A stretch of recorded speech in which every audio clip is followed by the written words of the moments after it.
সহজেই আমরা আশাহীন হয়ে পড়ি। আমরা চিন্তা করতে থাকি, ভাই এটা সবসময় এমন খারাপই থাকবে, কোনো দিন এই পরিস্থিতি উন্নতি হবে না। আমরা এভাবে নিজেদেরকে বলি। তো আমরা নেগেটিভের ব্যাপারে অনেক বেশি নিশ্চিত থাকি, কিন্তু পজিটিভের ব্যাপারে নিজের মনে কোনো নিশ্চয়তা থাকে না। ইন্না যে শব্দটি সন্দেহ দূর করে তা ব্যবহার করে আমাদের জানাচ্ছেন কোনো সন্দেহ নেই, স্বস্তি রয়েছে কষ্টের সাথে।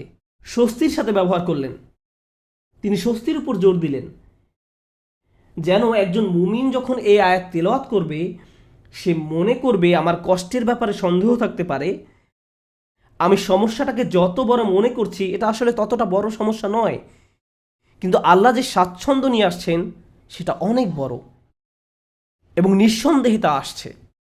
এটা আমাদেরকে মন্দের ব্যাপারে সন্দেহ প্রবণ করে তোলে। মাঝে মাঝে কোনো কিছু হয়তো অনেক খারাপ মনে হতে পারে আমাদের মাথায়, আমাদের চিন্তায়, আমাদের অনুভূতিতে, কিন্তু বাস্তবে তা এত খারাপ নয়। কিছু মানুষ কোনো একটা সমস্যাকে তার চিন্তায় বড় থেকে বড় আরও বড় করে তোলে, শেষে সেটা নিয়ন্ত্রণ হারিয়ে ফেলে। মাঝে মাঝে আশেপাশের মানুষের সাথে যদি সমস্যাটা নিয়ে কথা বলেন, তারা এটাকে ছোট করে দেখার পরিবর্তে আরও বড় করে তোলে, আরও বড় করে তোলে। তখন সমস্যাটাকে তার আসল অবস্থার চেয়েও অনেক বিশাল মনে হয়। আর যে স্বস্তি আল্লাহ নিয়ে আসছেন তা আপনার সামনেই বর্তমান, কিন্তু আপনি তা দেখছেন না, কারণ সমস্যাটাকে আপনি কাল্পনিক দৃষ্টিতে অনেক বড় করে দেখছেন। তাই আল্লাহ আযজা ওয়া জাল্লা বলছেন, স্বস্তি আসার ব্যাপারে নিশ্চিত থাকো, এই ব্যাপারে মনে কোনো সন্দেহ পোষণ করো না। এই আয়াতের শেষ যে শিক্ষাটি আমি আপনাদের সাথে শেয়ার করতে চাই, সূরাটি শেষ করার পূর্বে এবং শেষ অংশটি কিভাবে এই অংশের সাথে সম্পর্কযুক্ত তা আলোচনা করার পূর্বে, সেটা হলো আল্লাহ বলেননি কষ্টের পর স্বস্তি আছে। তিনি পর শব্দটি ব্যবহার করেননি, তিনি ব্যবহার করেছেন সাথে শব্দটি, ইন্না মাআল উসরি ইউসরা। তিনি ইন্না বা'দাল উসরি ইউসরা বলেননি। সাথে এবং পরে এই দুইটা শব্দের মাঝে বিশাল পার্থক্য আছে। এখানে বড় পার্থক্য রয়েছে কষ্টের সাথে স্বস্তি আছে এবং কষ্টের পরে স্বস্তি রয়েছে, এই দুই কথার মাঝে বড় একটা ফারাক আছে। দুটি পার্থক্য আপনাদের সাথে শেয়ার করতে চাই। একটি পার্থক্য হলো, হয়তো আপনি যখন একটি সমস্যার মধ্য দিয়ে দিন পার করছেন, সেই সমস্যাটির সাথে কিছু স্বস্তির বিষয়ও আপনার জীবনে এসেছে যা আপনি উপলব্ধিও করতে পারেননি। বর্তমান সমস্যাটি যতটা কঠিন মনে হোক না কেন, বিকল্প হয়তো আরও অনেক বেশি কঠিন হতো। হয়তো একটি দরজা বন্ধ হওয়ার কারণে আরও 5টি দরজা খুলে গিয়েছে, আপনি হয়তো ব্যাপারটি দেখতে পাননি, কিন্তু আল্লাহ আযজা ওয়া জাল্লার ডিজাইনে একটি সমস্যা হয়তো 20টি সমাধানের পথ উন্মুক্ত করে দেয়, আরও অগণিত সমাধানের পথ খুলে দেয়। এজন্য ওই স্বস্তিদায়ক বিষয়গুলো আসার জন্য এই সমস্যাটি ঘটার দরকার ছিল।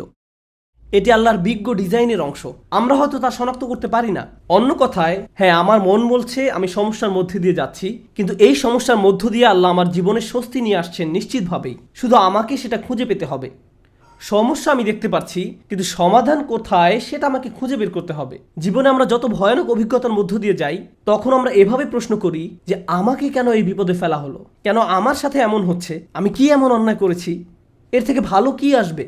আপনাদেরকে বলছি, ওই অভিজ্ঞতাগুলোর প্রত্যেকটাই কোনো না কোনো সহজতা, স্বস্তি বা ভালো সাথে করে নিয়ে আসে যা আমরা দেখতে পাই না। কিন্তু আল্লাহ বলছেন ওই স্বস্তি সাথেই আছে, তোমাকে এর জন্য অপেক্ষা করতে হবে না। এটা একই সময়ে কষ্টের সাথে সহাবস্থান করে, কষ্টের সঙ্গেই এই স্বস্তির অবস্থান। ইন্না মাআল উসরি ইউসরা। এছাড়াও যখন সাথে শব্দটি ব্যবহার করা হয়, আল্লাহ বলছেন যে স্বস্তিকে কষ্টের সাথে রাখা হয়েছে, স্বস্তিকে কষ্টের সাথে রাখা হয়েছে। যেভাবে তিনি রাতকে দিনের সাথে রেখেছেন, তিনি যেভাবে মেঘমালাকে বৃষ্টির সাথে রেখেছেন, অনেক জিনিস আছে যেগুলো তিনি একত্রে রেখেছেন। এই জীবনে আল্লাহ যা করার সিদ্ধান্ত নিলেন, আমি আর আপনি যদি স্বস্তি পেতে চাই, তিনি ব্যাপারটাকে এমনভাবে ডিজাইন করলেন, কষ্টের মধ্য দিয়ে গেলেই কেবল কষ্টের সাথে স্বস্তি আসবে। এভাবেই তিনি জীবনের সব কিছু ডিজাইন করেছেন। আপনাদের অনেকেই ছাত্র, আপনাকে প্রথমে পড়ালেখার কষ্টের মধ্য দিয়ে যেতে হবে, তারপর আপনি গ্র্যাজুয়েট হওয়ার স্বস্তি লাভ করবেন, পরবর্তী ক্লাসে উত্তীর্ণ হওয়ার স্বস্তি লাভ করবেন। আপনার চাকরির জায়গায় কঠিন পরিশ্রম করতে হবে বোনাসের স্বস্তি লাভ করার পূর্বে, প্রমোশন লাভ করার পূর্বে। কষ্ট ছাড়া এসব ঘটে না। আপনাকে আগে খাদ্যাভ্যাস ঠিক করতে হবে, স্বাস্থ্যকর খাবার খেতে হবে ভালো স্বাস্থ্য লাভ করার পূর্বে। কোনো রোগীকে হয়তো আগে অপারেশনের কষ্টের মধ্যে দিয়ে যেতে হবে সুস্থ হওয়ার আনন্দ উপভোগ করার পূর্বে। এভাবেই আল্লাহ জীবনকে তৈরি করেছেন। আপনাকে কষ্টকর অভিজ্ঞতার ভেতর দিয়ে যেতে হবে যদি স্বস্তি লাভ করতে চান। এটাই আল্লাহর ডিজাইন। ব্যাপারটা এমনই, আপনি এ কথা শোনার পর হয়তো ভাবতে পারেন, আমি তো এখন কঠিন সময় আছি, তার মানে সামনে সহজ সময় আসছে, আর এজন্য আমি এখন বিশ্রাম করব আর সহজ সময় আসার অপেক্ষা করব। না, আল্লাহ আমাদেরকে গভীর একটি বিষয় সম্পর্কে জানাচ্ছেন। আপনাকে কঠিন সময়ে কঠোর পরিশ্রম করে যেতে হবে।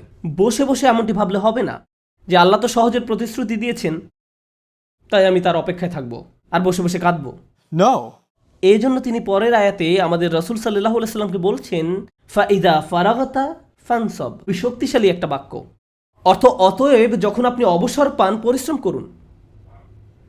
স্বস্তি এবং কষ্টের সাথে এর সম্পর্ক কি? স্বস্তি এবং কষ্টের সাথে এর সম্পর্ক কি? আল্লাহ চান না আমি আর আপনি যেন অলস হয়ে বসে থাকি। যখন আমরা কোনো কঠিন সময় থাকি, তখন আল্লাহ চান আমরা যেন প্রচুর পরিশ্রম করি। অন্য মানুষদের দেখবেন, যখন তারা কোনো কঠিন সময় পতিত হয়, সব কিছু ছেড়ে দিয়ে একেবারে হতাশ হয়ে বসে থাকে।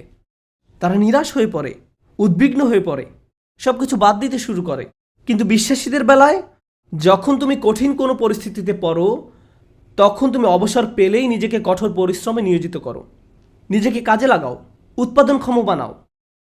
উলামারা এই আয়াত নিয়ে প্রচুর মন্তব্য করেছেন। যখন দাওয়ার কাজ থেকে অবসর পান, তখন নিজেকে ইবাদতের কঠোর পরিশ্রমে নিয়োজিত করুন। ইবাদত থেকে অবসর পাওয়ার পর দাওয়ার কাজে আত্মনিয়োগ করুন। রাসূলুল্লাহ সাল্লাল্লাহু আলাইহি সাল্লামকে বলা হচ্ছে, এক কাজ থেকে অবসর পাওয়ার পরে অন্য কাজে নিজেকে ব্যস্ত রাখুন। আমার আর আপনার জন্য প্রশ্ন হলো, কত সময় আমরা অপচয় করি এমনটা ভেবে যে জীবন কত দুর্বিষহ। অলস হয়ে বসে থাকি, কিছুই করি না, নিজের মনকে নেতিবাচক চিন্তায় ডুবিয়ে রাখি, সম্পূর্ণ অকার্যকর আর অকর্মণ্য হয়ে বসে থাকি। অথচ আল্লাহ বলছেন, তোমার হাতে অনেক বেশি অবসর সময় আছে আর তুমি এই সময়ে কোনো কাজেই লাগাচ্ছ না। যখন আপনি নিজেকে কোনো পরিশ্রমে নিয়োজিত না করেন, তার মানে আপনি কষ্টকে জেতার সুযোগ দিচ্ছেন। আয়াতটা শুরু হয়েছে ফা অক্ষর দিয়ে, ফা আস-সাবাবিয়া, অর্থাৎ অতএব।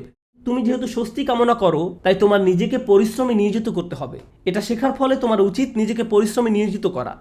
তাই আমার আর আপনার উচিত একটি অর্থপূর্ণ এবং প্রোডাক্টিভ জীবনযাপন করা। মাঝে মাঝে জীবনে অতিরিক্ত চাপের কারণে আমরা ভেঙে পড়ি। আমরা সহজেই একেবারে ভেঙে পড়ি, দুঃখ, হতাশায়, উদ্বেগ বা উৎকণ্ঠায়। এরকম হওয়া দোষের কিছু নয়, কিন্তু আমাদেরকে শিখতে হবে কিভাবে আল্লাহর কিতাবের মাধ্যমে এই কষ্টকর অভিজ্ঞতার সময় মানসিক শক্তি অর্জন করব। রাসূলুল্লাহ সাল্লাল্লাহু আলাইহি সাল্লাম যেসব কাজে নিজেকে ব্যস্ত রাখতেন, তা ছিল দুই রকমের। এটা মনে রাখতে চেষ্টা করুন। দুই ধরনের কাজ আছে যা আপনাকে ব্যস্ত রাখতে পারে। আমি আপনাদের জন্য তৃতীয় আরেকটি যুক্ত করব।